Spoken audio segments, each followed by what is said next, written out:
তোর ফুটাতে আঙুল ঢুকে দিব রে জারবা। তুই কালকে রাতে কি খেয়েছিস বাড়িতে সত্য কথা কহ। আবার তোমার কি রাখাচ্ছি? কালকে রাতে আমি কিচ্ছু খেয়ে বাড়িতে ঢুকিনি। বিশ্বাস না হলে সামিনাকে তুমি ফোন করে দেখো। আচ্ছা ঠিক আছে, আমি সাউন্ডকে কল করছি, দেখছি ওই কি বলে। হ্যাঁ হ্যালো সাউন্ড। হ্যাঁ চাচা। হ্যাঁ আমি আওয়ালের বাপ বলছিলাম। আসসালামু আলাইকুম। তো আওয়াল কি তোমার সাথে আছে? হ্যাঁ চাচা, আওয়াল তো আমার পাশেই বসে আছে। আমরা দুজন একসাথে পড়ালেখা করছি।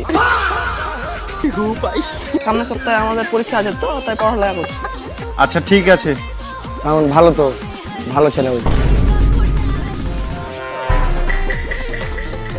ধর ধর কলটা ধর, দে লাউড স্পিকারে দে। কিরে বন্ধু লটির ছেলে, তোর বাপ লটির ছেলে হাঁকে ফোন দিয়েছিল।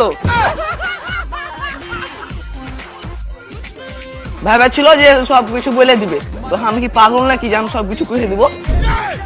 কাল রাতে কিন্তু গাঁজা খাওয়ার সময়টা কিন্তু সেই ছিল বন্ধু। যাই কহিস বন্ধু, তুই এক বোধাই, তোর বাপ লটির ছেলে আর এক বোধাই। আসলেই তো তোর বাপ একটা বোকা চোদারে, নাহলে হাঁকি এলে কথা পুত করে। তুই তো জানিস যে আমি একটা বিলিয়ন ছেলে। আবার হবে না, আগে এবারকার মতন মাফ করে দাও।